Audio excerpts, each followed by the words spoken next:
I have wasted a lot of time at the gym, and chances are you do as well, because what we're about to talk about today is something that the majority of people struggle with, and most of them don't even know that they are making these mistakes. So I think it would serve you pretty well to have an open mind and give me a few minutes of your time and attention in return for maybe learning something new. As this is my first ever video, I have a tendency to ramble on for a bit too long, but I'll try to keep it as fast and as straightforward as I possibly can. So this video is going to consist of 6 parts. Everything will be timestamped in the comments. It would be the best for you to watch this in order, but who am I to tell you what to do? So if you want, you can skip around. So if you want to stay, let me begin by part 1, my 3 lifting journey phases. Phase 1 lasted 3 years, almost no progress was made. And it's pretty obvious, in these 3 years I was training like a complete idiot. I was training for a week and then resting for 2 months. For no particular reason, I was just a lazy piece of shit.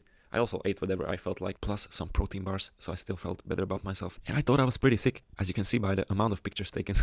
I thought I was pretty sexy, but bro, looking back at this, I just cringe really hard. Phase 2 was a complete switch. It lasted a year, and this is where I fulfilled my dream of becoming a professional athlete. I was trying to do everything at the same time. Being the professional athlete that I was trying to work out 12 times a week. Now, don't worry, not all 12 of those workout sessions was weightlifting sessions. Even the dumbass maniac isn't that much of a dumbass. 6 of those were weightlifting sessions, which still took 3 hours, which is pretty shit. And then the other 12 were either cardio sessions or like boxing, because I wanted to be a pro boxer. I also wanted to get really good at pull-ups for some reason. I just always thought that pull-ups were a really attractive exercise. Spoiler alert, I never made any pull-up progress. And as I said, I wanted to be a pro boxer, so with all these things I wanted to accomplish, guess how many I accomplished? None of them. So I quickly found out that this isn't the most efficient way to work out. And then came phase number 3. In this phase, which is still very short, I already saw much more improvement in a much smaller amount of time. So I don't really have any incredible results to show for right now, as I haven't even been on a bulk yet, so no muscles have actually been made. The muscles here, I actually have to give credit to the dumbass maniac, but for the amount of effort that I put in as a dumbass maniac, this is still very unimpressive. There's not much to say here. I think it's just less time wasted and more growth.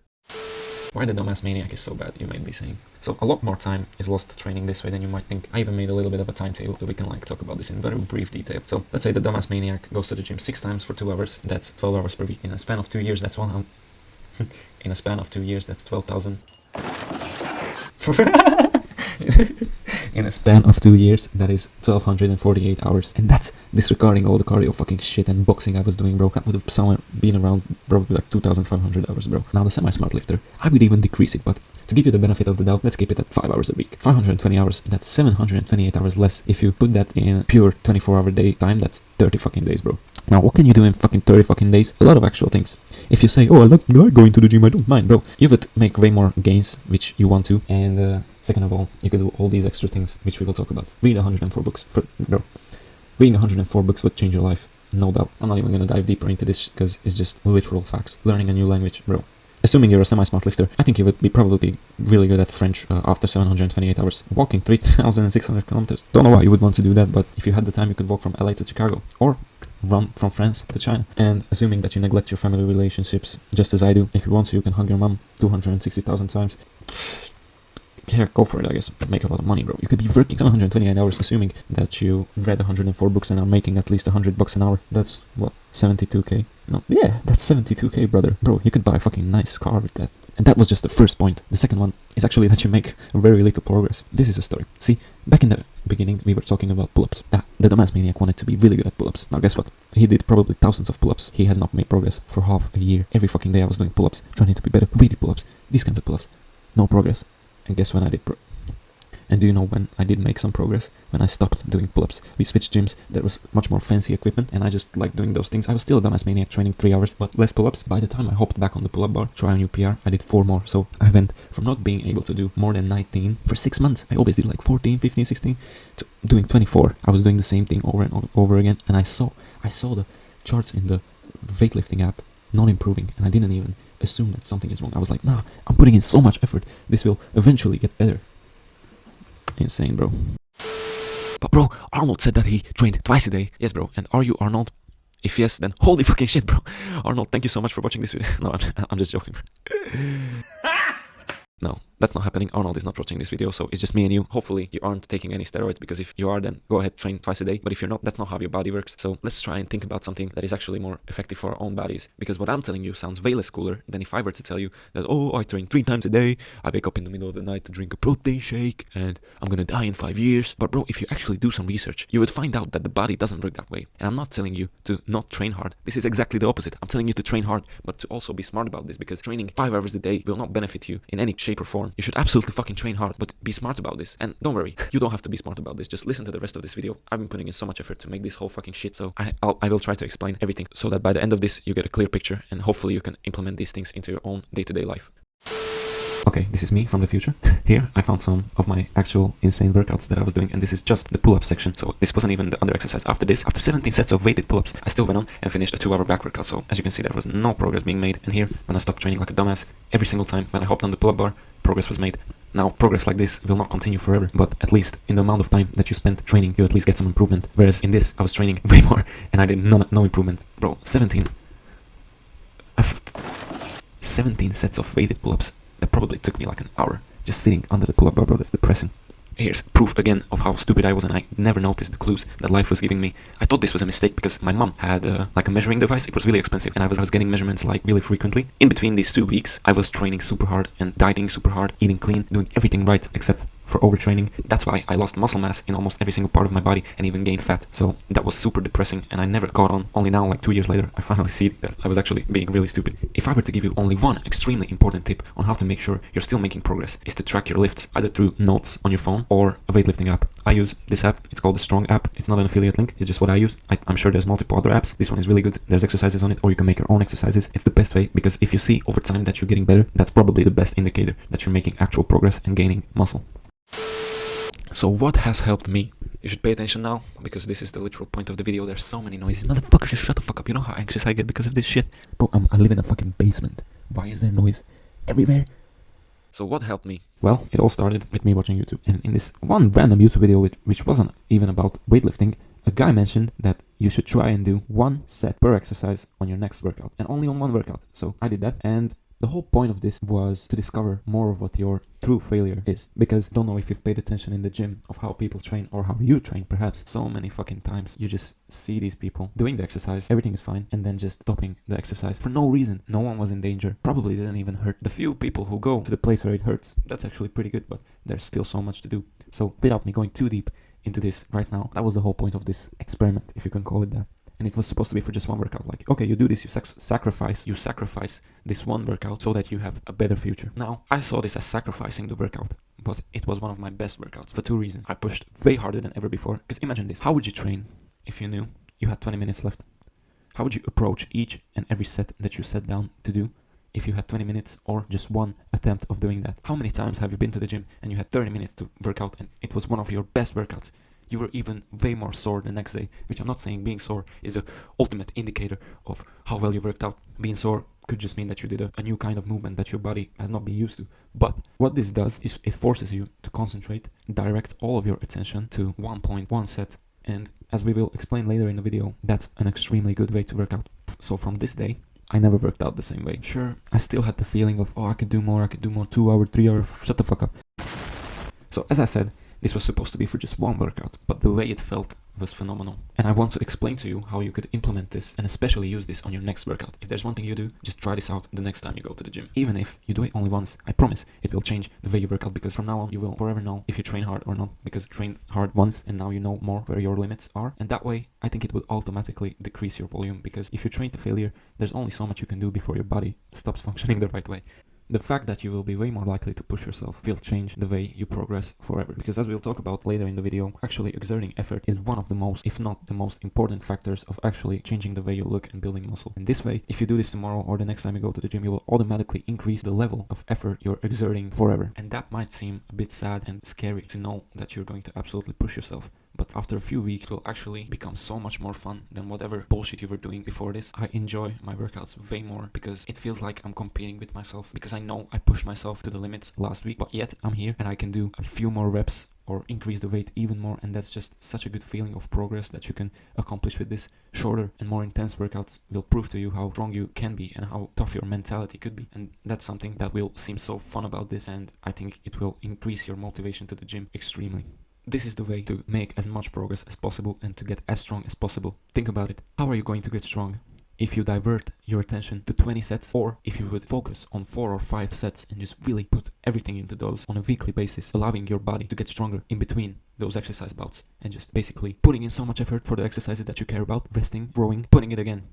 Nothing in between. There doesn't need to be little effort bouts, because then you're not going to move anywhere. You have to exert effort, recover, exert effort, recover, exert effort, and then you see growth. I never believed this shit. I always wanted to train for 3 hours because I thought if I train long enough, I'm going to see more results. It doesn't work that way. It's not how long you train, it's how hard you train that you have to increase. I skipped a lot of slides in the presentation. I have more visual representations of what I mean, so I shouldn't be talking about it right now.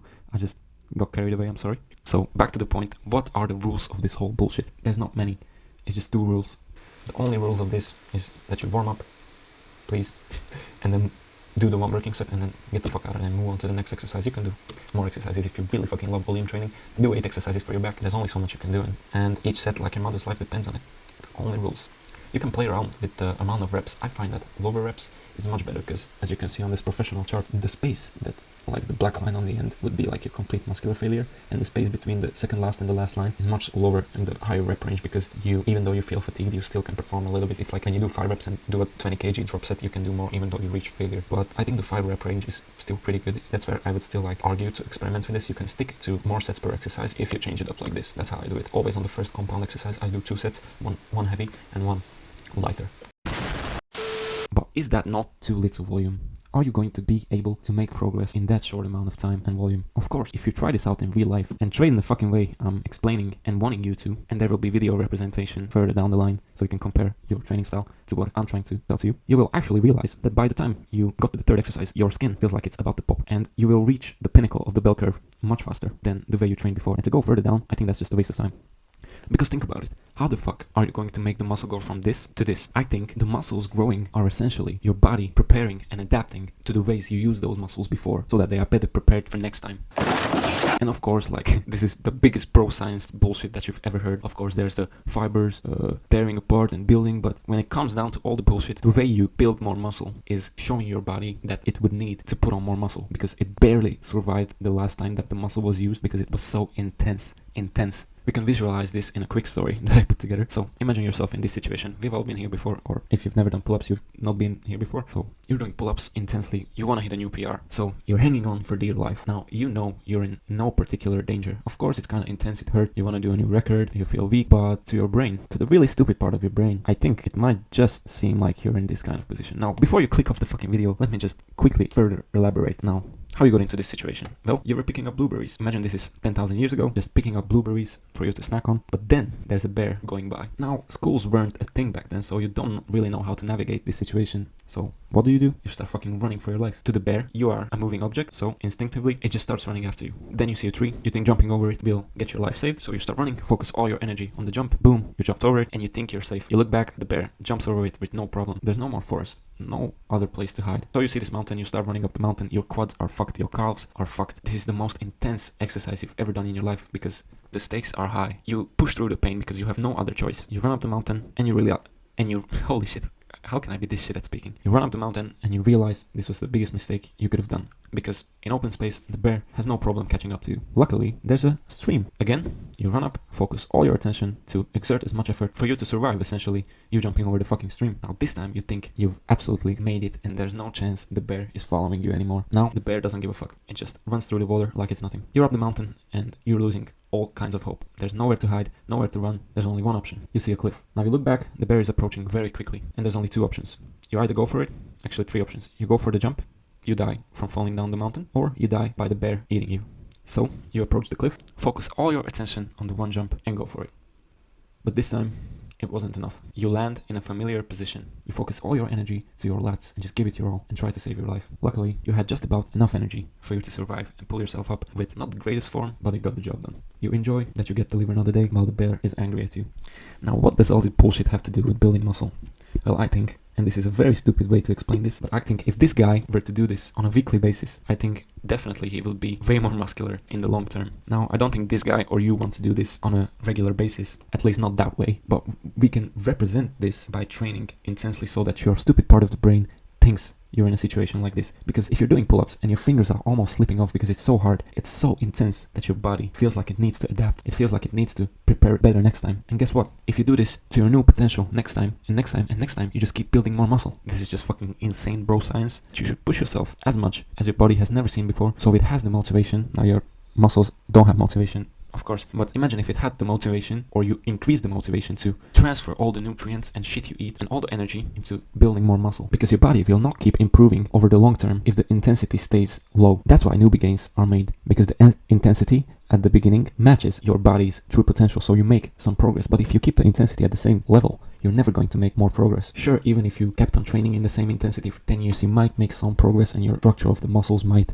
change a little bit, but what kind of bitch-ass way of training is that? Like to keep doing the same thing and not reaping even a tenth of the benefits you could actually get. It's the same as if I were to expect to get a fucking huge back from opening 10,000 doors throughout my life. You're thinking, oh, this is bullshit, this is uncomparable. Bro, you've seen the 40-year-old guys train at the gym. It's like opening doors. There's zero intensity, zero pain involved. You have to push past a certain point to trigger muscle growth, and if you always train below it, no matter how many sets or how many hours, even hours you spend at the gym, it won't make the difference because you haven't gotten above the certain point. So I made this little silly ass chart so I can quickly represent what matters and what should you focus on, especially when starting your weightlifting journey, because it doesn't have to take a lot of time. For most people, they make a decent amount of progress in 5 years, but that's because for 3 years they've been just fucking around and winging it. Of course, that means that training consistently for a long amount of time is the ultimate way to get results. But I believe most people spend 3 of those 5 years just training completely incorrectly, and that way losing a lot of time along the way. Now, of course, you cannot train perfectly from day one, always learn something new. But when I imagine myself wandering through all the bullshit YouTube videos there is online, I wish someone just sat me down, gave me a slap, because so I would fucking wake up, because anytime I would hear actual decent advice, it would just go straight over my head, because I either thought I was too smart to hear that shit, or it just didn't click. So this is why there's so much silly bullshit I'm telling you here. So I hope no fancy terms or any of this bullshit will go over your head, and it will go straight into your head, because you can save a lot of time. So this is a quick little chart of what's actually important. Now the pink big box is unskippable. You should not go to the gym before binge watching form and safety videos for like 1 or 2 days, because with that you can learn a lot and skyrocket your progress. Think about these charts or these boxes as multipliers for the other boxes that are following them afterwards. So the big pink box, if that wasn't there, none of that shit would matter. The same goes for the big red box. As you can see from the arrow, I started from the back. I started researching all the fancy fucking science of how to do bicep curls in the stretch position, and what's the perfect split or bro split or push pull. Oh, how many days rest, bro? 1 day rest. I don't even need 1 day. So I went from the back. And only recently have I started focusing more on the red box, because that's the biggest multiplier for all the fancy science, you know. If you know how to train your muscles in lengthened positions and all the angles where it gets stimulated the most, that's awesome, bro. But to multiply that knowledge, you have to fucking train intensely. And there's a wide range of how intensity can be perceived, because all the people know you should be training hard to get hard results. Most people know in their mind that training hard will lead to better results. So it's not that these people choose to work out in an absolutely pathetic way. Pathetic. I cannot say it. Okay. Pathetic. It's more like these people have no idea how much more there is to their strength and how much more you should do to maximize progress. If we imagine the red box as somewhat of an intensity meter, like the higher you go towards failure, I put 2 groups of people there. 95% of people, although it may sound a bit exaggerated, it's so true. You wouldn't think, but you know what? You wouldn't think this, but try just looking around at the gym the next time you go, and particularly focusing on how people perform sets. And 95%, that means all the 40-year-olds who have been going to the gym for 10 years and they look the same, all the young guys, bro, there's not a particular group of people, it's just most people. They are actually performing somewhat like 30% intensity sets, and that might sound like an exaggeration as well. Now, a bit higher up the scale, you see the gym bros with headphones, broken hearts, and those guys, there's a pretty big rise of them. But those guys still, although it seems that they train pretty hard, it is still nowhere near the potential. You can see there's still so much room left, and that is the room that you can almost discover when you do just 1 set per exercise, because you almost trick your brain for going for lengths that it has never been before. And that is the room which is almost like hidden from your perception. It doesn't even seem real. You think you're going hard, but there's still so much, and we will explain how to tap in to that last 10 or 5% and just skyrocket your progress from now on. I fucking love overcomplicating stuff. That's why it was way more comfortable for me to start learning all the minor details before actually putting in work. But please learn from my wasted time that the most important thing you can do is train safely and train intensely. Have you ever heard of newbie gains? If not, newbie gains are essentially the gains that you make when starting going to the gym. And this term has been made up because it's kind of a pattern that people see when going to the gym, that they stop progressing after a certain amount of time because your muscles get used to it, and of course you cannot progress the fastest rate forever. But I think newbie gains mostly happen because people just keeping the same intensity forever. Okay. instead of me representing the fucking charts that I have prepared with my hands, let's actually look at this on screen. So what this chart represents is the intensity of a regular gym goer over a longer period of time. This is what the amount of effort would look like in a chart. So from the beginning, of course, like you're not going to train as intensively at 3 months as you would train in 1 year, but you slowly get up there in 1 year, and that's where you take all the pictures, you show your biceps to your friends, you think you're so sick and how amazing this is, and you get to the point where you get comfortable. I'm pointing on the fucking chart even though you cannot see it, where you get comfortable and you got results by training this way. So you just keep on training this way, but all of a sudden you're not looking that different as you were a year ago. So you get all paranoid, you start typing into the Google, oh, what is happening, why am I not making any progress? And then the internet throws newbie gains at you. Of course, newbie gains are 100% the thing. You should progressively increase overload of you going to the gym or of you training at the gym. I don't want you to fucking start dying on the bench press on your first week of going to the gym. You basically just breathing the air in the gym would make you make a little bit of progress at the beginning. But to train like most people and to blame it on newbie gains is absolutely silly, and it is very important that we don't lose our motivation because our lack of effort. So what you have to do is progressively increase the intensity in order to keep the body adapting. Remember what we said in the beginning? Your body needs to feel like it has to adapt to the increased intensity so you get better prepared. Because imagine the next time you get a bit more tired and the bear catches up to you. Your body cannot allow that simply because of basic survival instincts. Because remember how fucking sore your arms were or how sore your chest was after the first day of training it? Of course that was because your muscles have never been used to training in that way before. But that also meant that the change that happened to your muscles after those first workouts were insane. And people don't get this anymore. We don't feel anywhere near as the same way that we did when we started working out at the beginning. Every time you woke up the next day, you felt like a bunch of people just punched you with hammers or some shit, bro. And the fact that you have not been feeling that, I think over a long period of time would mean that you won't change that much. Because if so much pain was involved in the beginning and you saw so much progress, why would you think that if the pain disappears, then that the progress will continue the same way? There's always more you can increase to show your body a little bit more and a little bit more. Hey bro, this is me from the future again. If you're wondering why the lighting is different, it's because it's about to be 5 a.m. I just fucking threw my phone on the ground. Hope it's okay. So it's 5 a.m. and I can't really be bothered to have the lights on. I've been actually up for almost 4, no, it's actually exactly 4 hours I've been up. So I woke up before 1 a.m. I didn't want to. I didn't even manage to fall asleep early. I was reading for 2 hours from 7 p.m. to 9 p.m. I was reading and I was tired, but yet I couldn't fucking sleep. And then I woke up before 1 a.m. and then I just couldn't sleep again. So I was like, fuck it. I was ordering Christmas presents, doing my morning routine, preparing some stuff for the video that we're about to watch right now. We are about to have a look at what failure looks like. So this is the part of the video I've been talking about this whole time. We are about to look at actual video representation of me doing certain exercises. So the first few videos are going to be the least intense, and then progressively as we go through the videos, there's going to be much more intensity building up. There's a pretty wide range of videos and exercises. I probably could have got the point across in like 3 videos, but whatever. I just recorded a lot of videos, so if you have the time, you'll probably get the point better by just seeing more examples anyway. So let's get into it. But first, we need to actually talk about what failure is. In my opinion, the regular failure you've been seeing and doing and hearing about is actually just half of the whole spectrum and potential of what you actually could be achieving. So as you can see on it, oh, great. This is good that I'm discovering this right now, that I can actually point with my mouse. So ignore the numbers. This is just a symbolic amount of numbers. I could have put 14, 5, or even 25 here. It doesn't matter. So there is 3 things to focus on: failure, the reps above failure, and the words at the top, which is called eccentric failure. Now, there's a high chance you know what this means, but if you don't worry, everything will be explained in the videos that are about to come right now. Okay, so the lighting has changed again. I cannot even see the camera, so if I'm looking into the fucking distance, that's why. The lighting has changed because I looked at the footage and I look like a fucking ghost when the white light is shining on me. It doesn't even probably matter. We are about to focus on the video, so my face doesn't matter that much of how it looks. So yeah, this is the first video. As I said, this is the least intense of all of them. Don't know why it looks this shit, but who cares? You can see how I move and the exercise, so I will probably speed this up in editing. So this is a very good exercise. Gets a really good stretch on the lats, and you can comfortably do it with straps as well. So everything is fine at this point. I think we've already crossed the point of 95% of people where they would stop. They would stop, bro. Okay, literally 95% of people. This is a pretty big weight, so there's not a lot of reps happening. This was a heavy weight. Okay, so see, form, everything is fine. Form is starting to break down a little bit, and no one makes it to this point. And there's still half the video left. So as you can see, the range of motion is starting to shorten by the time I get more fatigued. Some people would say that this is wrong and it looks absolutely shit. And it does. It looks very bad. If I seen this a year ago, I would laugh at the guy and think that he would never make any progress because his form is trash and he's just ego lifting. But to stop doing the movement when the muscle still has the ability to contract even the slightest bit is foolish in my opinion. Especially with exercises like this, it's not gonna kill you. You can perform this safely. I'm wasting way too much time. The point is, this is where it starts to get shit. With every rep, it's less and less, but you probably know that muscles get stimulated the most when they are in the lengthened position. So where do you think the lat is in the lengthened position? Is it here, where the majority of people would call this a perfect rep, when you can completely squeeze at the bottom? Of course, squeezing at the bottom is phenomenal.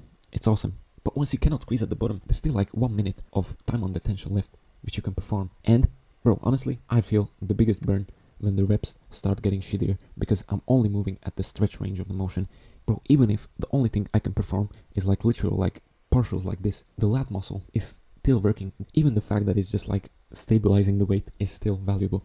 I've never seen anyone in my local gym go to lengths like this. And this is the least intense exercise yet. So, bro, there's levels to this shit. This is like the most chill exercise I'll ever do. Look, the form, bro, if anyone sees this, and I had this attitude, I was like, no, I was like, oh my god, I cannot train like this because what if people are looking and are going to cringe at me? Bro, have a look around in your gym. Just look at the people. Not in a creepy way, but just see them. They aren't fit. The people who you are scared of judging you are not fit and have been looking the same way for the past fucking 100 years. So don't be afraid to break a little bit of form, because in the long term, you're just going to outgrow them tremendously, and then who gives a shit? They will never judge you anymore. Yeah, this looks really shit, but see, there's like, here I cannot even bend my arm anymore. The only thing I was doing, like pulling my scapula backwards. And bro, I'm talking way too much. This is just the first exercise. There's so much more to this shit. Okay, so with number 2. This is more the same shit, same intensity. I just really like this fucking exercise, and I recently started doing it, so I'll just quickly go over this again. Fuck, it's too loud. Okay. Really good exercise. Bro, I've never felt the chest move in a more natural way than in this exercise. No machine can replicate this. So what is happening is, these are the reps of what most people would consider good reps. Now, we're already past the point where most people would put down the weight. Bro, literally, this is the kind of rep a person performs. Look, this, boom, here, and then let go. This is what will happen, and this is what I always see happen. It's just the perfect rep and then let go. Why? Bro, if someone was holding a gun to their head, they could literally perform 20 more reps. And the funny thing is, if you ask this person, are you training to failure? 99% of the time they will answer yes. How is this failure? Failure isn't when it starts burning a little bit, bro. It's just cringe. Look, so it's getting really difficult right now. Trying to not break down the form. Really difficult. I don't know if I managed this rep somehow. Slowly down. Again, bro. Another thing, and this is super important, super fucking important. Pay attention right now. If you are one of those people who does the contraction and then lets the weight free fall back to the ground, you're stupid. I don't want to be insulting anyone in my first fucking YouTube video, but bro, again, on top of low intensity, people dropping the weight with zero resistance back to the starting position just makes my brain curl up inside. I don't know what that even means, but bro, I don't care how fucking tired you are. If you cannot, you literally can still lower the weight with control. And that's so important. You're leaving so many gains on the table by just doing half the work that actually can be done. Not even half. That is, bro, doing the contraction, I'm not even kidding when I say this, I think is 1/5 of the actual work that needs to be done. The contraction is the smallest fucking part. Yet, all the people going to the gym only do the contraction. It's fucking funny. Oh my god. So, see? This is very disgusting. The guy training next to me probably thinking in his head, oh, this guy will injure himself, he will end up in hospital, no gains made, this is absolutely ego lifting. Bro, how is it ego lifting? Look at the weight. Look at the weight behind me, it's low. You hear the monkey in your mind just screaming to fucking put down the weight. But once you get good at this, 2-3 months, bro, and I'll promise you, on top of the gym, you will have so much more control in your head, because you will deliberately, you know what I fucking mean, you will constantly practice silencing the fucking monkey in your mind who's telling you to stop when it hurts, who's telling you to not do your homework, who's telling you to watch one more episode of Squid Games or whatever you're watching. So this is training your mind as well, because when you're in this position, and especially when we're going to get to the squat section, bro, the demons in your mind are really about to show up at that point. And every little fucking sensory thing in your mind is just beeping red, just fucking chaos. But you can choose to silence everything and just complete the exercise. Look, really disgusting. But the time under tension, bro. Well, the first two videos still belong in intensity level number 1. This is intensity level number 2. This is level 2, not because any new kind of movement or any new kind of hack is being used. This is just on its own such a demanding movement that I have never seen in my own gym a person taking it to levels like this. So nothing particular happened. I probably didn't even do partials like in the first fits, but in the first fits the intensity is lower because it's an isolated exercise. If you pick your balls up from the ground. What do you mean by that? That just sounds weird. If you pick your balls up from the ground and just scrape a little bit of courage in yourself, you can perform those with no problem. But this, bro, sometimes, and if this video was longer, you would just see me standing in like this position for 2 minutes just thinking about, oh my god, am I actually going to do this? With squats, bro, the demons are there from rep 1. You probably know this, bro. It never feels like, okay, this is easy. From rep 1, it's just like so much pain, like your whole body is collapsing. I could be going a bit lower. I was thinking I'm going pretty low. Actually, it's fine. I was really trying to hit a new PR here. And bro, I remember just looking at the ceiling, waiting to just be close to failure. Oh man, okay. As you can see, I'm really trying even not to rest too much when I get to the top. I'm trying really to have this like rhythmic motion so the muscles stay under tension the whole time, and this shit sucks, bro. When you just got up from a really intense rep which you can barely get to the upper point, the last thing you want to do is go straight down. But bro, that shit has some benefits, man. And if you learn to just close off the monkey in your brain when you're doing these exercises, bro, the way you train is going to be so good, I promise. But it's so hard to train this way. At least for me, man, I was struggling so much, bro. Like every rep I went down, I was like, okay, it's enough, put it down, it's enough, okay, put it down. Now I just don't listen. The one thing I have in my mind is, okay, I'll finish when I'll get stuck in the bottom. So these RA slaps, bro, this rep took like 5 seconds, and yet I get to the top and I go straight back down, and I think, yeah, this is where it ends. Okay, bro, so vid number 2 from level number 2. I don't want to waste your time, so I'm gonna just quickly breeze through this. I'm gonna tell you what happens. This video is level 2 because of one reason. An exercise like this gives me the ability to go past my concentric failure range, and that is huge. Apart from the ability to do this as a drop set, if you choose to add some weight, you can actually assist yourself to get yourself back up to the top range of the motion and just slowly lower yourself down. Let's look at this. So these are the regular reps. I added some weight, not a lot, just a 10 kg dumbbell. Dips are a wonderful exercise, but they suck so much. Now it starts getting much slower. I honestly don't even know how I managed this last rep. I struggled so much to make that last rep happen that I already fucking know that there is no chance that I'll be able to perform another rep. So in my mind, I already know this. So what I will do is the one thing that I want you to implement forever from now on in your workouts. If there's one thing you get from this video, please let it be that you lower the weight back down after you have completed the last rep of your exercise. Please, the extra 5 seconds of effort will make so much difference in the long term. So I already know I'm not going to be able to make another rep happen. So I try to lower as slow as possible. I even try to go for another rep, then I almost break my toes, and then the drop set starts happening. So this is already brilliant. If you do your sets like this, you're definitely going to make progress. It's already way more intense than most people would attempt to do, but it gets way better than this. So I squeeze out a few more reps, not a lot, but once again I put myself in this situation where the last rep is absolutely crucifying. So again, not being lazy, as much as it hurts, going back really slowly, and then this is where the best part of the exercise actually happens, in my opinion. With dips, there's these little platforms on the bottom where you can assist yourself back up where you ended your last good rep, and then just perform a few eccentric reps while you're still able to lower yourself for 5 or more seconds. The muscle is still working. There's no failure at that point. So you don't have to do 1,000 of these. I even like bitched out a little bit. I still could have done like 5 more till like I would have like completely fallen down with zero control. But you've already gone very far on the failure chart by this point. Jesus Christ, this sucked ass, bro.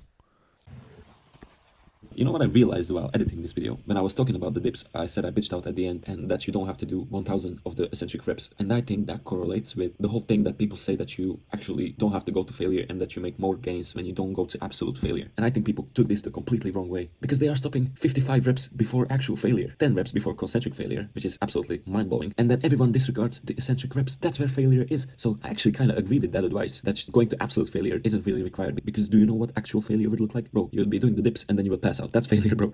Not hurts, yeah. So just like I did in the video when I was like basically free falling back to the ground, like my muscles were barely existing at that point. That's where, okay, you can be pretty sure you did some damage and that the set was high quality. Okay, I always gonna say I'm not gonna waste time, but I waste all the fucking time in the world, so I'm just quickly going to breeze through this. So this exercise, fucking awesome. Why this exercise is awesome? Because first of all, you put your triceps in a very good position for muscle building. It's stretched, it's going deep, it's a unilateral movement, so you can focus on one arm at the time. And similar to dips, with this exercise, you can perform eccentric reps even if you don't have anyone helping you. How this happens is with this hand, as soon as I approach failure, when I get stuck in the bottom position, I can assist myself and lift the weight back up and then just focus on a few more reps of lowering. You can get pretty fucking close to failure. When I finish these reps, it literally looks like the dumbbell is just falling on my neck. Of course, it looks cringe, but we don't care what people think, right? We're about to make a lot of muscle, so we're going to do anything that it requires. It's a phenomenal feeling. Look, it starts getting really hard. Like, I don't even know if I manage this. Nope. And then you get the other hand, and really easily, it feels really like smooth as you help yourself. And then you just have to tell yourself when you get to this position, that, okay, I'm going to hold the weight and I'm not going to drop it. I'm going to go really slow. And if you're doing this right, what should happen is that your body will give you a big fucking middle finger and will say that, bro, I just can't do it anymore, and the weight will just fall down. That's what should happen, bro. And then guess what happens? You've reached failure, because no matter how much you want to control your muscle, it just gave up. So I help myself and it's just falling down. Like, bro, here, I told myself that, okay, slow as possible, bro, and it just falls. So very good exercise. You can absolutely fucking toast yourself on this one. It's such a good exercise that I actually do 2 sets on each arm. Ooh, yeah, I know. I've been preaching about 1 set this whole time, but I believe there's not many tricep exercises that are this good. And after you've done 2 of these, 2 sets of pushdowns and fucking 1 set of rope extensions, which would total into 5 sets for your triceps, would be way more than enough, because this exercise is very demanding and it will absolutely make you sore. Okay, so we got to level 3, and this is where the fun begins. And this is where even the sadness can begin if you're a lonely motherfucker. But bro, chances are you're training with some friends, so just ask them to spot you a little bit. And the fact that a friend could be helping you, especially when there's no other way for me to perform a few more reps of the eccentric part, asking for help from a friend will literally change and upgrade the quality of this set by 200%. Because most of the pain will happen when the friend is helping you. And I think pain is a pretty good indicator that some damage is actually being done. So let's just quit the bullshit talk. Bro, again, a wonderful exercise, but it hurts so much from the start. But the contraction, bro, is insane. Slowing the weight down, perfect range of motion. Here, okay, this was the last rep. And here already I had demons in my mind, but I somehow pulled it down. Okay, so this is probably the last good rep. Okay, no, this one was actually pretty good. And here it starts getting way worse. But this is a similar situation as in the first video we watched. Again, I may not be able to pull the bar all the way down to my chest, but from up here to down here, a lot of lat activation happened. And it's still about to happen. The last partials I'm gonna do is just straight up ugly. But look, the lat is, this is all, it's just the lat moving. And bro, now it's literally just the lat moving. It's no bicep, no nothing. It's literally just my lat moving. And guess what? It's only moving in the stretched position. So why are so many people neglecting these last few reps? I'm not sure. Because, oh, actually, I am sure. Because it fucking sucks. Bro, this exercise, with maybe combined with leg extensions, easily the most demonic feelings you'll ever feel. And now, this is where the magic happens. I would not have a chance to get back into this position, no way. And look, now the lat is nicely contracted as you like it. And my only job is to try and focus as much tension on the lat as I can. And look at the last rep. Look, even the force of 2 people could not get it all the way back down. And look, in my mind, I'm telling myself, okay, I'm gonna lower it as slow as I can. Look what happens. It almost free falls back, because the lats have gone on holiday by this point. Okay, there was a few more videos of quad extensions, leg press, but I think you get the point already, so there's no need to watch every single exercise that I recorded for the past few weeks. This is the last one, and it still belongs to level 3. Now, this is an extremely heavy set of preacher curls. I'm going this heavy only because there's my girlfriend helping me. By going lighter, I would be performing this set for fucking 3 minutes, and we don't want that. If your sets would last 3 minutes and they would be this intense, your nervous system would not be able to keep up. I'm only going to be able to perform, I think, only 1 or 2 reps on my own. Yeah, so this is 1. And this, I still make it on my own. And here I already know I'm fucked. Again, lowering the weight as slow as I can. If I just drop the weight back down, first of all, I would injure myself horribly. And that would just take the whole point of this assisted exercise anyway. If you're going to drop the weight down, don't even ask for help. Don't waste anyone's time. So, this is an absolutely amazing, but an absolutely crucifying exercise. Lowering as slow as I can. The gym is packed, bro. She helps me to get it up. This just sounds weird. Like, look, I almost hyperextended my elbows, bro. I'm trying as slow as I can. It's literally falling. Bro, spit is like drooling over my mouth. Look, here, I literally cannot keep it. And it's done. This is gonna probably turn out like absolute chaos because I recorded all the reactions to the videos and now I'm back in the presentation trying to keep up with my past self. But what we've already seen in the videos, or what you're about to see in the videos, is the fact and the literal scientific fact that your muscles are 40% stronger on the lowering part of the motion. And you know this, bro. You know that when you're doing bicep curls, you can't get the weight back up, but you will probably be able to even hold the weight for multiple seconds, for multiple reps. So why are we neglecting this part of the movement so much when the muscle is still so strong at that point? Imagine how much more weight you could use when maximizing the potential of the lengthening muscles as well, and how much more closer perhaps you could get to failure when finding ways to get back up to the top range of the motion and just focus on lowering. And that is exactly the part of the numbers above the failure part. In my opinion, you achieve absolute failure only by failing in both kinds of the motion. To fail only on the concentric part is literally not even half. So when you've gotten to this point, you still haven't achieved actual failure. Your muscles still have the strength to control the weight for a few more reps. You can only say you've achieved failure when you literally cannot even lift or hold or even lower the weight with any amount of control. That is when you've reached actual failure, and that is where most of the gains are made. As you can see in another professional chart, this represents where actual muscle hypertrophy is starting to be made. So when you look at the first few reps, this is the part where the burn hasn't even really been attained, and this is the part where actually, if you were to finish here, nothing would happen.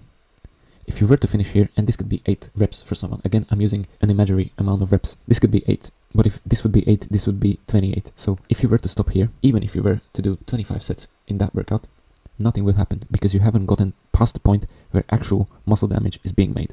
That's fair. Okay, so since I filmed this video, I got an idea. I was testing out this new ice mold that I bought 2 days ago, and it kind of struck me how similar freezing ice to building muscle could be. See, with ice, unless you get below 0, it's never gonna freeze. You could be stuck at 1 degree Celsius 10 years. No matter what, the ice will never freeze. Of course, when you get like 0.5 degrees, there's like maybe a little bit of like flakes forming on top of the water, but most of the freezing will only happen unless you cross the point. That's the freezing point, literally. And I think it's pretty similar with muscle growth. If you stop 3 reps shy, it doesn't mean that the 7 reps that you did already will give you 70% of the benefits. That means you get none of the benefits. If we just focus on getting past a certain point where the line starts lifting from the bro, my finger looks fat as fuck.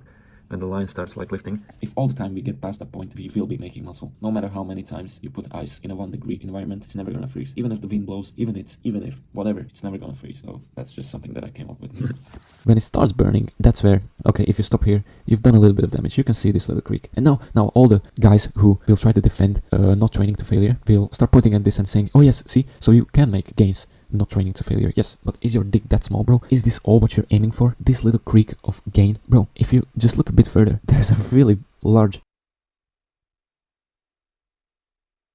And this is where you approach the part when you cannot perform another rep. If you're doing an exercise where you can help yourself or you have a partner with you, that's where you still can perform the mentioned eccentric reps. And this part may not be 100% accurate as I made it in a fucking painting app, but what I'm trying to say is that actually getting to concentric failure, which includes the partials that we were doing, has a pretty significant increase in muscle damage and hypertrophy. So literally doing the extra 4 reps and punching the monkey in your mind will lead to a much bigger difference. And after that, there's even more gains to be collected. When you get here, the gains made here and here are uncomparable.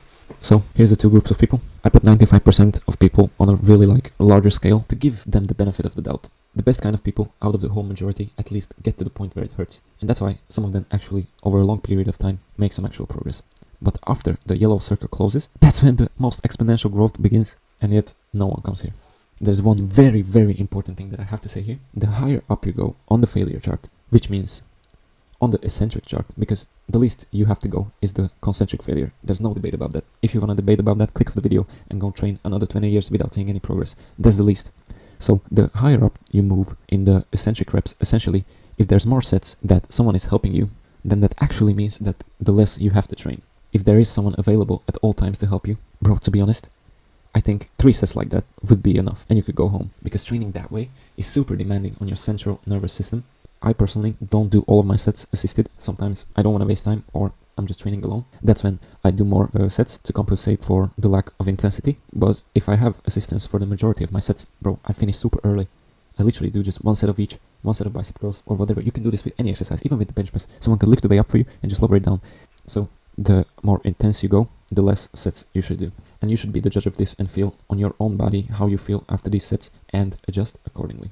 If you've ever searched up if you should train to failure, most of the time the internet will give you advice that you actually have to stop just below failure. Now, I have not done any scientific studies with multiple groups of people, either because I'm not a scientist and it would be really difficult to get everyone stopping perfectly at the same intensity. So I think this is something we don't yet know. But what I do know is that going 2 reps shy of failure is actually way harder than actually just training to failure. Because, let's be honest, bro, think about it. You're doing the most intense set of, let's say, dips. Bro, do you have the time and the mental capacity while you're already struggling to calculate what your 2 reps shy of failure would be? How about just not leave any stones unturned and just actually train to failure? You'd be much better off just giving it your all because, let's be honest, bro, you probably don't know where your failure is unless you actually experience it. Most people think they are going 2 reps shy of failure, but once again, if I were to hold a gun to their head, they would probably perform another 15.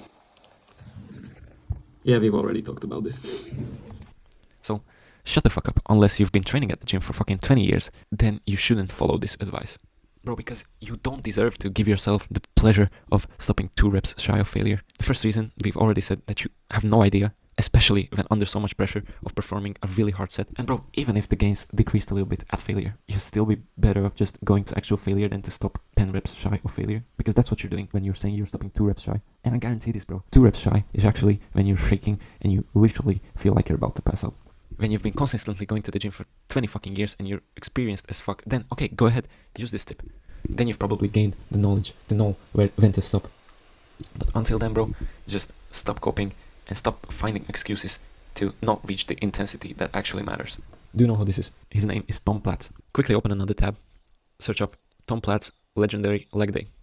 After you're done watching this, quickly watch that. First of all, that's an amazing video. Now, one of the things he said in that video, which I find so true, is that the last 5% is the magic place where not many people go because it's terrifying. And that is literally so true. The other 95% is not important. The one important thing is how many times you can go into that last 5%. That's the whole difference. That's the one thing that's going to set you apart from 95% of people. Have you ever heard of the 80-20 rule? I think what Tom Platz is saying is actually very similar, but in a much more drastic way. So the 80-20 rule is essentially something you can apply to most situations in your life. It represents that roughly 80% of consequences come from 20% of causes. That means that by considering this, you could do a really good job at eliminating most of the pains that come from the 80% of unnecessary things. Or what I think it means in this scenario, and when we bump up the numbers to 95 and 5, then what I think is actually that the last 5% will give you 95% of the actual results. This may sound a little bit extreme, and maybe it is, and maybe it could be more towards the 80-20 principle. Until you reach a certain point, the results will always remain mediocre. Okay, bro, so the lights are back on again. I had to take a bit of rest because my brain wasn't functioning the right way anymore, but we're actually approaching the end of the video. I actually can't believe it, so let's just get through it so me and you can both get this over with. Not that I don't enjoy this, it's just a crucifying experience because it's the first time and it's really overwhelming. So we've covered all the training videos and now you know what failure truly looks like. Then you envision yourself training this way and you're probably thinking, bro, I would be absolutely fucked the day after I've trained. And let me tell you, you're right. You're actually right. Especially the first time when you try this new approach. Bro, the first time I trained back actually to failure, I was sore for a whole week. I'm not even kidding. I was never sore for a whole week, not even in my legs. So you absolutely will be sore. And you will be sore your whole life because you'll constantly keep increasing the intensity. And that's why we need to talk about 2 numbers. You want to know what these 2 numbers are?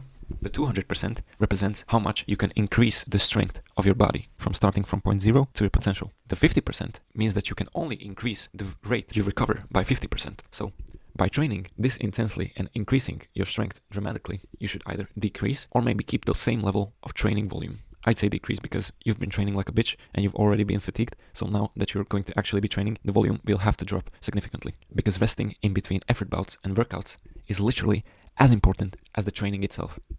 It is literally 50-50. It's not 70-30, not even 60-40. It's 50-50. It's as important. You can't have one thing without the other.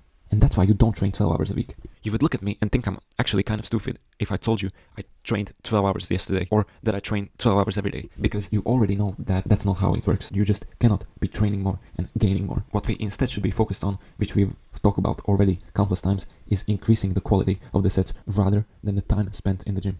I promise you, and I mean this, that if me and you were put in a scientific example of who can make more muscle in 6 months and they gave me 15 minutes to work out 4 times a week and you had your little cute 2 hours 6 times a week, I still would make more progress than you. I really do believe that, because I've been autistically improving the skill of just really tapping into my potential and going to my maximum intensity. And I honestly believe that is the most important factor after you've mastered form and technique. In my opinion, these are the 4 basic principles of how to make sure you're actually making progress. And if you do these, there's no way you're not going to gain muscle over a period of time. The first one, stimulating growth. Stimulating growth is what we've been talking about this whole fucking time. Is actually tapping into that potential and reaching over the line where the muscle actually feels. The muscle doesn't feel. The muscle actually gets damaged the way that it has to just grow if provided with the desired nutrients and recovery that it needs. The second point, after you've stimulated growth, you have to then allow that muscle to rebuild and recover. If you come back the same day or the day after and you try and hit the exact same muscle, you're just compromising progress like crazy. Are you going to start living in an unconstructed house? There are still holes in the wall, bro. How are you gonna try and move in right now? Just wait while the construction team is done, and then you can move in, and then you can punch new holes in the that's the most shit analogy of all time, but you get what I mean. And actually, after recovery, there's a bit more time when the muscle actually grows. Now, I'm not really certain of how much this time is. Some people say it's over a week, over 3 weeks even. I think for you and for me, so far the best tip has been just to try and listen to your body and decrease the volume significantly. So if you've been going to the gym 6 times a week, going from 6 times a week to once every 3 weeks, as some people suggest, would be a really drastic jump. And I don't even do that, because first of all, it takes a lot of confidence to be able to trust in a process so much to basically reduce the amount of training by hundreds of percents. Instead, what I did is I just really listened to my body, and when I felt like I'm not yet completely recovered, I just wasn't afraid to take the day off. And sometimes even between workouts, there were like 3 days of rest. The amount of time in which I train the same muscle group again is never under 1 week. When before, I sometimes hit the same muscle group 3 times a week. So that's already major improvement. And this way, I see much more regular growth on a regular basis, because I'm just focusing all my attention on one effort bout and giving it my all. I'll let you know if this stops in the future, but so far, I think this is definitely the way to go.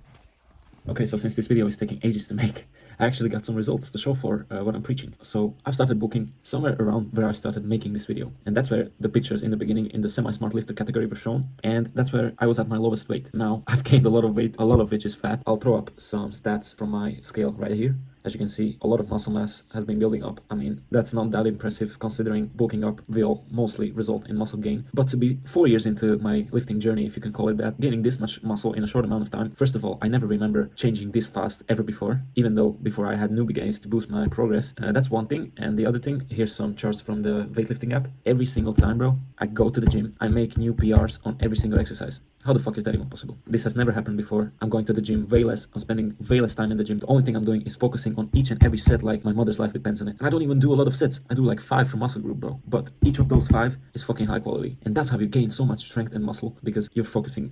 I don't need to explain this. I made a whole fucking 1 hour video explaining this shit, so you get what I mean.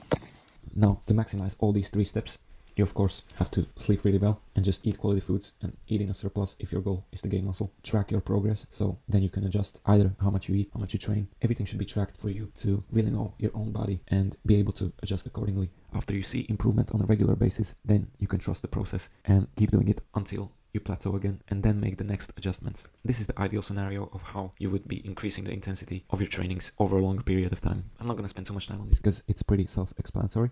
You just, basically in the first few months, it's a really high jump because you're starting to train, so the intensity goes from 0 to 50 really quick. And after like a year and a half, of course, it slows down a little bit, and of course, it's not going to continue forever, even past the screen of the computer. Maybe like in like 15 years, it's going to plateau pretty hard, but I think there's still going to be like a 1% increase, and maybe after 20 years, you've reached your genetic potential. But if you've been going to the gym for 20 years, you're probably not watching this video, so so just quick thinking that you're too good to do this, and make sure you keep increasing your intensity over time.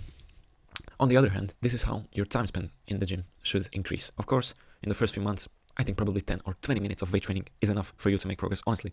Then after a year, okay, you like the gym, you go up to 60 minutes, and then maybe as you get, see the little bend, it's not like straight, it's not staying on the same line. I think when you get to 3 years, you even can afford to like start decreasing it again, because you get to know your body way more and get the knowledge to be able to perform good amounts of work in less time. So yeah, you peak at a year because you really like going to the gym, you're a dumbass and everything, and then you maintain or decrease the time a little bit. And that is the 200% and 50% that we were talking about. This shouldn't be like this. You know what's funny? You know what's really fucking funny, bro? Is the opposite way around for 95% of people. Look at this. This replace the intensity with time spent. This is most people's time spent in the gym. This was mine, bro. I was like, okay, I'm pretty good. Okay, I should spend 2.5 hours, 3 hours. And this is how I trained. Okay, I got to a certain amount of intensity. Okay, but then nothing ever happened. And this is exactly, even like the small decrease, it's so perfect. This is exactly, all the people have it the opposite way. This chart represents the amount of sets per muscle group per week that you perform to optimize growth. You see a really, I have to stop pointing with my finger. So after the first 3 sets, major fucking. After the first 3 sets, major fucking increase. Like the first few sets are going to be your most valuable time. The difference between 1 and 3 is massive. Now I have to specify these are the 90% intensity sets that we were talking about. The ones I showed you. Level 1, level 2, level 3. These are the sets. This doesn't apply to the bullshit coping bitch ass sets that most people are doing. This is the chart for those sets, but right now we are talking about this. So the first few sets, really important. Every single set that you're doing as you're approaching fully pumped, every set is going to be a major difference. Now, depending on the muscle group or your genes, around 5 sets, this will start to decrease a little bit. Of course, there's still growth. But honestly, if you're the type of guy who has no time, which is bullshit, you always have time because capacity is a state of mind. You always have time. You just need to set your priorities straight. But if you are that type of guy, oh, I don't have time to work out, bro, you could do 5 sets in 30 minutes. Easy. And look how much growth you've gotten. Doing 10 sets won't do that much difference. And doing 14 will actually like reduce your recovery and reduce your gains in the long term because it's so intense. Remember, we're talking about the 90% sets. So if you really want to maximize gains per minute spent at the gym, do 5 sets. In between those 2 and 5 sets, that's where the major growth occurs. After 5 sets, yeah, sure, till 8, you still make some growth. So I just really enjoy going to the gym. So I don't have a problem doing 8 sets because I enjoy sets. I enjoy exercising a lot. So that's where like you'll hit the pinnacle. And after that, bro, the difference between 6 and 11 is non-existent. So that's what's called fluff work. I've never believed this. I always thought the more you do, the more you gain. As you can see in the fucking pictures, in 3 years, no progress. How dumb was I? I'm actually swearing at you, but this is more of a video for me. I wish like someone showed me this and I would have believed it because I was the biggest idiot in all of this. So this is more of a slap of reality for me, and I've learned a lot while making this video, so I'm really glad. And if I'm being rude, that's just me talking to me basically, so I'm sorry. Now what about the sets that we all know and love? Well, that's where spending more time in the gym could give you a slight benefit. Now, don't get too excited, this benefit is very minor. And once again, if you're this much of a bitch that you'd rather just spend hours upon hours wasting your time for a small amount of benefit, then go ahead. But what happens here is with the 35% intensity sets, there's almost no growth till we get to like set number 10. With set number 10, you are at the level with set number 2 or 3 with the 90% intensity sets. So, again, why would you waste this much time is beyond me. But this kind of growth, I guess, continues a little bit and then 2 starts dipping downwards. I don't even know. I don't even want to know. I don't even care how much this growth continues. I don't want to train this way. I don't think you should. So there's just no point. Now, a lot has been said. And I'm probably way too shit at structuring videos so far. So a lot of confusion might have been building up in you. So to keep it simple, how to actually go about this. Just keep the sets between 5 and 8. Just stick to that, 5 and 8. 5 to 8 sets will fit most muscle groups. Chest, for example, is a bit worse at recovering, especially me, bro. I can destroy my chest in literally 2 sets. I feel sore the next day. Keep it between 5 to 8. Again, as you gain experience, you can adjust accordingly. Rule number 2, push yourself really hard. You've seen what it takes to push yourself. Try and replicate that, and I think you can be sure that you're doing quality work. Look at the time of when you arrived and try to be out of the gym by 1 hour. Now, this isn't going to make a major difference after you've done the particular number of sets. This will make sure you get into the good flow of working out and stop wasting your time scrolling on your phone in between sets, and it will make you focus. And I think there's even like more science bullshit of something building up in your blood and your cortisol increasing after 1 hour of intense training. I don't know. I'm not going to talk about that, but staying in 1 hour will save your time and make the training much more enjoyable because you won't be wasting 6 minutes between each and every set. And rule number 4 is to do this as soon as possible. Ideally tomorrow or today. If you're going to the gym today, do this. Why not, bro? As I mentioned in the beginning, I tried this. I saw this as sacrificing a training. But in the end, it was just so good that I've never stopped doing it since. It's honestly scary to try out something new. But that's why so many people get stuck in the same position. Because they try out something, it works in the beginning, it stops working, and they never change anything. I'm gonna mention this one more time, is to not be afraid to rest. I was so paranoid when I took a rest day. Because I was like, no, but definitely I could be making more muscle if I just train today. If you're not recovered, even if you trained legs yesterday, and now you're going to train your back, your central nervous system is still fucked. Especially if you train the way we were talking about. So don't be afraid to listen to your body. The way you could listen to your body, which I discovered, and I've actually did some research on how this actually works, is that you try a breathing exercise every day after you wake up, and that will determine how well you recovered. How could that determine how well you recovered? Well, I was starting to do the Wim Hof method, the Wim Hof breathing method every morning, and there's a part where you hold your breath at the end. And I was always measuring how much I could hold my breath for. And after some weeks, I started to see a pattern. I always got like magically high numbers on certain days. Now after a while I started seeing that actually on the days of which I got a high score or a high time of holding my breath was after a rest day. And actually the famous podcaster Andrew Huberman talks about this. He mentioned in one of his podcasts that to really test out how well your body and central nervous system has recovered, you should try holding your breath after a few repetitions of like intense breathing. So that's exactly what happened, and without fail I always hit the highest numbers after a rest day. So that's something you can do to test out how well you're recovered. And being well recovered will help you in all of the other things you actually have to do to get better. You're not going to do a new PR if you're not recovered. You're basically just cutting the process in half every time, and your body doesn't have the room to improve. It's scary, I know, but just try it out. Just set out 6 months to try this out. 6 months may seem like a lot, but in the long term, it's probably nothing. What is 6 months? A few % of your life. I think you can allow that for a big learning experience. You know how you don't feel like you're sleep deprived when you've been sleep deprived for years? You think you're fine. That's exactly what happens when you're rest deprived from the gym. You think you're recovered. You're actually not. Once you actually recover, then you see, okay, I'm actually pretty fucking powerful. Everyone knows this, bro. How many times you've been on a holiday, didn't go to the gym for a week, then came back and then hit PRs on every single lift? Why do we not do this on a regular basis? If you can hit PRs consistently on most of your lifts, what else is there to say, bro? That's progress. Again, I'm being angry at myself because it never got to me. One more thing you can do to reduce the effects of the intense training is to take a supplement called Rhodiola rosea, which is somewhat of a herb that has been used for years, and what its effects are, it regulates stress levels. Andrew Huberman actually mentions this supplement a lot, as he takes it before intense training sessions to reduce the fatigueness the training might cause later on in the day. It has also many more pre-workout like benefits, as it may improve your breathing, blood circulation, and exercise performance. One thing to be cautious about is not to take this too late before bed, as it can have some stimulating benefits. But other than that, I noticed that when I take this, especially when I take this before an intense training session, I feel much more recovered later in the evening. One of the last points is mostly for me, because I always get this even to this day, bro, is what if you don't feel like you did enough? What if the 60 minutes go by, you did your 5 to 8 sets really hard, and you still feel like, okay, I could still do a few more sets with that insane intensity? Again, it's the same thing. It's scary to do this, but you have to trust the facts. If you made PRs today, and you know you gave it your all, because if you didn't, you're just lying to yourself, and then you deserve to feel like you didn't do enough. You're not going to see results from day to day. You actually have to stick consistently to a routine for more than a few months to know if that works for you. But since the fact that you've been working out a certain way and it hasn't been providing you with any like insane results, I think again it would be worthwhile for you to consider this and try something out for you to then be much wiser in the future. And bro, don't worry. I always have this, bro. I'm like dressing up in the gym and I'm like, oh bro, maybe one more, maybe I should do one more. And I'm like, nah, fuck it. Then I go home, work for a few hours, and then in the evening I'm starting to feel like, okay, I'm starting to get sore, and then the next day, bro, I'm fucked. So don't get fooled by this. This is maybe something that just I get, but I always get this feeling of, oh shit, okay, maybe one more, and then I end up doing like 12 sets again, so the whole point is fucked. And I've even not following my own advice at that point, so don't worry, you'll feel it tomorrow, and just be patient with it. Holy fucking shit. I actually cannot believe I've got to this point of the video. Honestly, this was one of the hardest things I've ever done in my life. And I took on way too much for my first video, but it doesn't matter now. We got to this point. This was honestly a really big learning experience, because I've actually discovered that I'm actually pretty mentally disabled, and it was super hard in the beginning to force myself to do actual work on my own without anyone telling me what to do. But I think throughout the time that I have been working on this, I have improved a lot, and I honestly can't wait to keep doing more of this, because every day I'm learning so many new things about myself. I've hit some of my lowest points throughout filming this video. Bro, especially the beginning, this felt like it's impossible to do. And as I've said, this has turned out being way more longer than I've originally expected.